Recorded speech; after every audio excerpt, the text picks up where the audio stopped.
We are the Crimson Skeletons. Hello there, Crimson Snake here, and today I'll be discussing my thoughts on the latest Metallica release, Hardwired to Self-Destruct.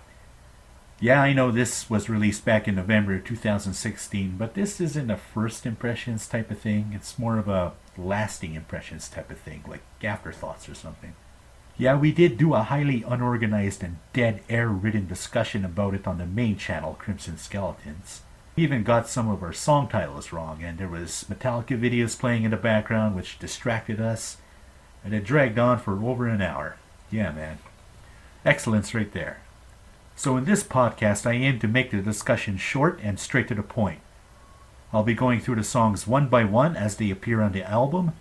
Also, I know this may cause some fans to roll their eyes when I'll do this, but I will also make comparisons to the band's earlier songs from time to time in some of the songs that I will discuss.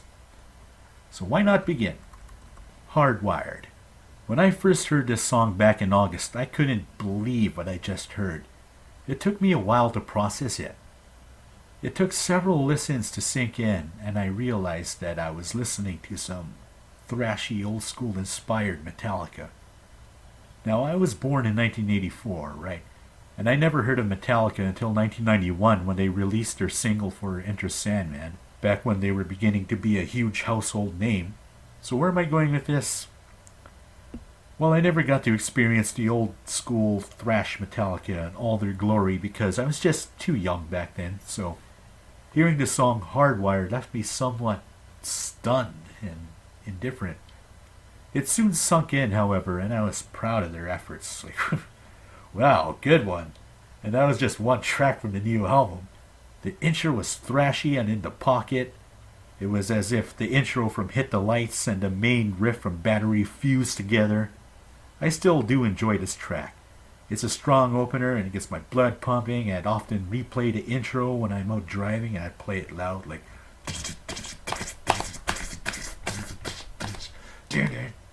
I momentarily turn into a Jeremiah Slagle when I'm listening to this track behind the wheel. Jeremiah Slagle is this guy who goes nuts listening to Hardwired for the first time in his car. Go check that video out. Atlas Rise. I first heard this song on Halloween 2016, much like many fans, and I'll tell you, it really did blow me away. Atlas Rise was the third track that was introduced to the public, the second being Moth into Flame, which I'll get into later. This track is quite progressive and complex. Its structure and guitar work is reminiscent of something from the And Justice for All album. It sounds so much like a Justice track that there's a What If Atlas Rise was on a Justice for All YouTube video out there. I actually did a private video recording my initial reaction to this track. Yes, a reaction video. And I had a grin on my face, and I mentioned more than once how this song reminds me of something straight out of Injustice for All, like in that video, you know? I just mentioned that album 3 times already, so there's no mistaking that this feels like another classic Metallica song after, like, how long for you longtime fans? 1988? Now That We're Dead. Bum, bum, bum.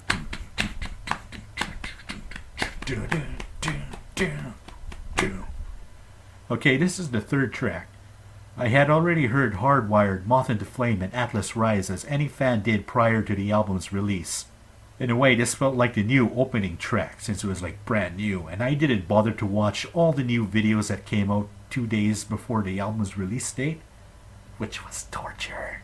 Like, I really wanted to listen to this album, but there were already videos out. What was I supposed to do? I remember on November 18th, I drove around blasting this new album and getting into the groove of this song, yet also feeling somewhat let down. Why? I felt after the first 3 previously released tracks, the new album was going to be a heavy and thrashy offering through and through. Now That We're Dead introduces that Load era of song structure with the classic Metallica elements peppered here and there. The Load albums are also great in their own style. There are darker themes and Hetfield matures more as a songwriter. With a theme revolving around life after death, it does sound like something from the Load era. I like the Load albums, but why did it feel like a letdown to me at the time, you might ask? I'll answer you. I had thought that maybe only Hardwired, Atlas Rise, and Moth into Flame were probably the only thrashy sounding songs on the album, I thought then, what if the rest of the album is like this? Well, that's what I thought at the time. We all know that's not the case, so my past disappointment is now invalid. This is another track that will suck me in if I hesitate to skip it when it comes on.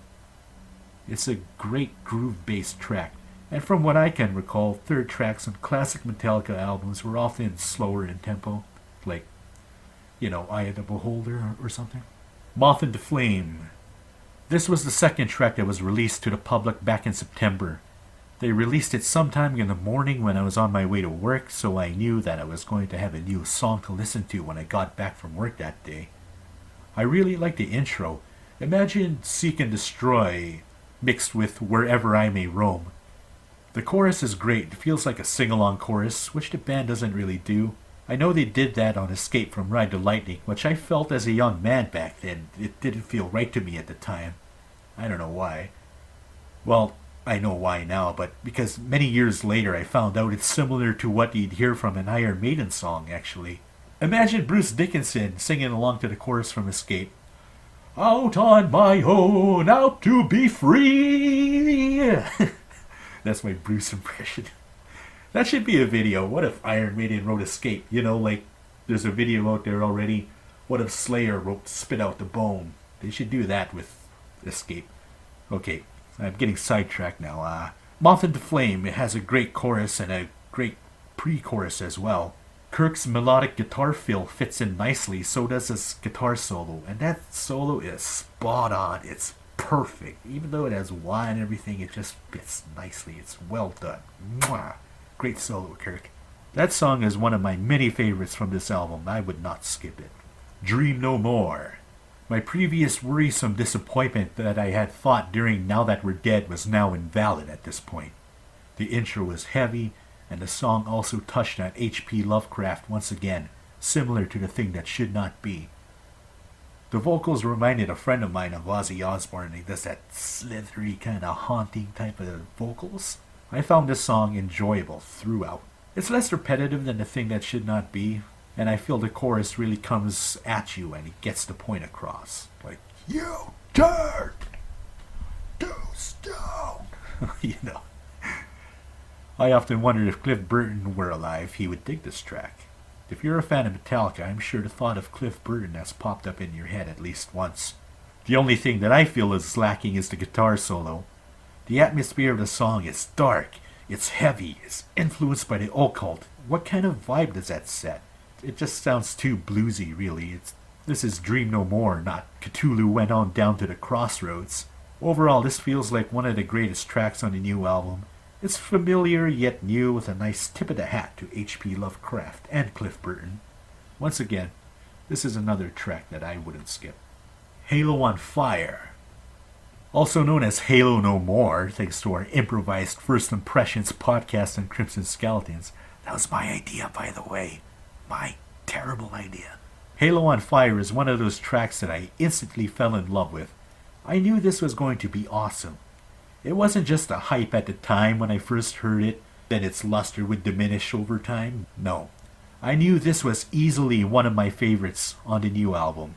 We got it, everyone! The classic Metallica bell, it finally returns in all its glory. We have a great intro, a dark atmosphere, almost eerie and somber vocals, and a nice flow throughout. The Day That Never Comes from Death Magnetic had some awkward changes and riffs here and there, but in this track everything flows nicely, and it doesn't mess with the feel of the song. I must always listen to this track whenever I listen to the album. Confusion. This track starts off disc 2 and it starts it off strong. It flows nicely, and I think their goal for this album is to eliminate awkward transitions that one would hear like in Death Magnetic. I feel this track should have been another ballad since the verse riff and vocals sound kinda slow. Like there's too much air going on, like, come on, let's get somewhere, please, hurry. Got a kick-ass intro, let's keep it going. Other than that, this song is a nice starter. A taste of things to come in the second disc. It's pretty obvious the intro sounds like their cover of Am I Evil?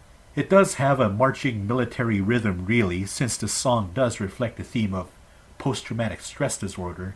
I bet you didn't think about that, huh? I bet you just thought they made it sound like M.I. Evil just because.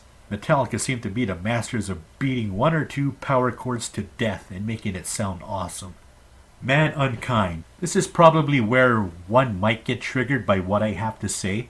I'm not bashing this track either, I'm making my observation of it. This song in general reminds me of something off the infamous Saint Anger album, which I also enjoy, by the way. It just had that jamming vibe feel to it, of just letting loose and playing. It had some bluesy riffs here and there, and being the heavy band Metallica is, it somehow reminded me of Black Sabbath. That one standalone riff that James plays reminds me of the one standalone bridge riff that Iommi plays in God Is Dead. Because it sounds like something like that. And that's okay because I just love that gloomy, doomy rock vibe.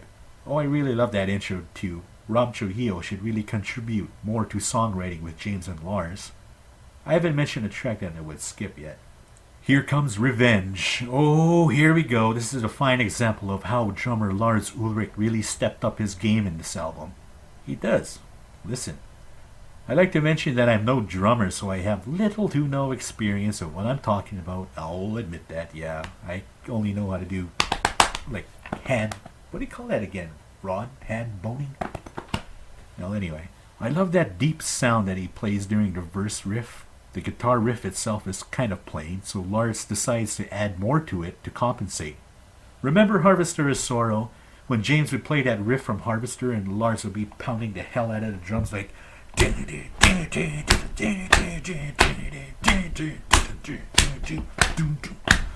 Yeah, like that. Same thing is happening here. Much like Atlas Rise, I feel this song has a Justice vibe throughout. Hetfield being the riff machine delivers as usual. I don't hear any stale or dull riffs in this track. Overall, this is a great song. If this song added the traditional James and Kurt guitar harmonies, I would have lost it. It would have been so over the top great. Awesome song. Am I Savage? I know which era this song comes from. It comes from the Load era, but from another dimension where the band still had a heavier influence with them compared to our band from our dimension. Hetfield's ooh. That's my Hetfield impression. That just screams Load era. I once mentioned before that it caught my interest to hear James using natural harmonics in a riff. You know, I don't think he really did that before. I think he might have during the Reload albums. The Reload album, I think it might have been Better Than You or Slither or Bad Seed, I think. Had to be one of those songs, I think. Well, this is one where he uses it in excess. I dig the build up to the chorus and the chorus itself. It's strong and the song is overall philosophical in a way, you know? Have you ever heard about how the Japanese say you have 3 faces? One you keep hidden, one you show your friends and family, I think, and one you show the world? That hidden face is beckoning to come out in a world that would reject it. That's the conclusion of what I got out of this song anyway. I love the heavy palm mute riffs, you know, I just love it, it's just really great. This is what the Load era should have sounded like. Again, I wouldn't skip this track. Murder 1. Traditionally, in classic Metallica albums, the second last track would be a significant song, like an instrumental. Was I disappointed with the absence of an instrumental on this new album? The answer was, at the time, yes. But after hearing Murder 1, it had me thinking differently. Another great song and clearly one of my favorites. Much like Halo on Fire, when I listen to this album, I must listen to Murder 1. It's a tribute to Lemmy from Motorhead, as all of you may know already, and that's probably why I'm drawn to this one. I don't like to mention this, but I will. I'm a guy who has heard of a lot of great bands, and I never got around to listening to them. Motorhead was one of them. So soon afterwards, I ended up buying the first 3 Motorhead albums, and I love the hard rock punky vibe to it, the heaviness, the gritty and dirtiness of it all. It's just great. As strange as it may seem, this has a classic Metallica vibe to it. I'll tell you something, during the cold winter, my SUV's Bluetooth connection would get so messed up. I don't know if it's just a cold, but it doesn't happen anymore. It started to playing songs as usual after I started up the engine, but it ended up skipping like you're fast forwarding, right? It did that to Murder 1, and it sounded a lot like early Metallica, done in that fast, thrashy style. Although you don't need fast speed to prove they're heavy, and Murder 1 does it just right. It's a great song right to the end, and I wouldn't skip this one for sure. In fact, I'd actually listen to it over and over again a couple of times before skipping on to the next song. It's one of my favorites on this album. I love this tribute, and I'm sure Lemmy would love it too. Spit out the bone! Okay, here we go. I remember listening to this song in my vehicle on my way out of town to pick up a physical copy of this album. I had it on my phone already, but I also wanted an actual copy. This song came in and I was going nuts. I was blown away. I was going ape, really. It's that epic classic Metallica thrash song that closes the album. Well, it closed the album all right. It slammed the door so hard on its way out, the house exploded. What blew my mind was hearing Rob play that bass riff as Cliff Burton would have played it. His distorted guitar fed an image into my head of the late Cliff Burton standing behind Rob, both of them playing this riff. Cliff would be there like transparent, like a spirit form. He would be there wearing his denim bell-bottom pants, his black Misfits t-shirt, his denim jacket, and his bass guitar, complete with that red mop top flopping around, head-banging, playing that riff, man. Now, Murder 1 was for Lemmy, and I believe this part in Spit Out the Bone was a tribute to Cliff. James's vocal sounds awesome, everyone in the track is stepping up their game, and they pull it off well. Does it live up to the hype months after its release? Well, yes. Yes, it does. Much like Halo on Fire and Murder 1, I definitely have to listen to this song when I'm listening to the album. It's a perfect song to end the album on, and a perfect example of the band's caliber and identity laying to waste the naysayers after roughly 25 years of criticism. Now that's what I thought of the new album song by song. I once made a comment during my Atlas Rise reaction that this would be my new favorite Metallica album. You know what? I still stand by this decision. This is my favorite Metallica album. You want to know why? Because it's so easy to declare their earlier work as gold. And it is great stuff, like no kidding, right? That's when they were young and full of ambition, when they were starting fresh and had a lot of ideas. However, Hardwired proves that after many years of being on the scene through their ups and downs, they still put out an awesome album, and the band themselves endured the test of time. A few times I mentioned skipping tracks. Well, since it is my favorite album, I would not skip any tracks while listening to this album. Ideally, yeah. Truthfully, have I skipped tracks before? Well, yes, but this was because of time constraint purposes and worrying about consuming too much gasoline. That was pointless anyway, so I'll briefly talk about music videos for this album. It's cool that they made music videos for all the songs. Some are terrific, and some I felt didn't really quite fit well with the songs. You know, one of my favorite tracks is Halo on Fire.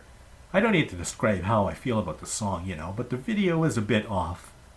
Wouldn't it be more cinematic and investing if the video was more like The Unforgiven or One or something?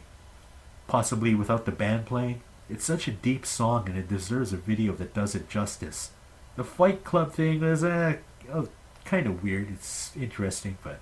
And the band having fun with the fans is cool, but they could have saved that for another video like Hardwired or something, a performance-based video.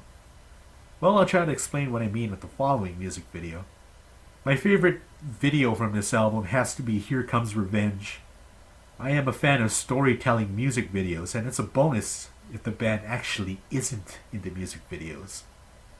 In fact, All Nightmare Long is my favorite Metallica video of all time because it's a great storytelling video. It's really drags you in, Now, the visual story for Here Comes Revenge is absolutely perfect with the music. Mwah! I did a terrible impression of that. Mwah! There we go.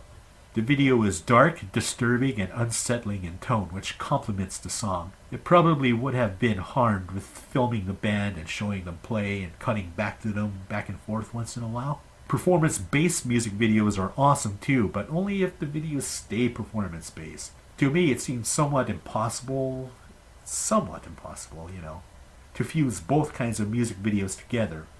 Perhaps it is possible and done in a creative way. Well, they did. They did it with Murder 1. The animation and informative elements in Murder 1 is a nice touch. And this is an example of what I was just talking about. Storytelling visuals with some unique performance-based elements, It's like watching a documentary almost about Lemmy, and you can see the band playing, but they're not the focus point. Like, the focus is Lemmy. Looks, it's a really nice video. Murder One is a great song, great video, right on. I love it. Spit Out the Bone looks like a B movie directed by James Rolfe from Cinemassacre or something. Have you ever watched the Angry Video Game Nerd movie? It's kind of like that. Well, anyway, it has that indie film charm to it, and it's interesting to watch. If I watched a music video while listening to the song for the first time, I think I would have had a sensory overload, and I would have exploded, my face would have melted like in Raiders of the Lost Ark, or something like that. Overall album impressions and final thoughts on Hardwired. It's a modern masterpiece. Death Magnetic was a step in the right direction, but that album seemed to mostly sound like Saint Anger in its standard tuning and guitar solos. Now think about that for a second. The album before Death Magnetic was Saint Anger, so they still had that vibe and feel.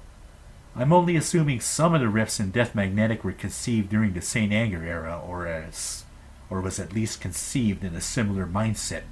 I thought Death Magnetic was going to be as good as it gets. It had some great riffs here and there, but were surrounded by filler riffs that didn't fill in quite well. Let's take the Judas Kiss for example. It had an awesome intro like and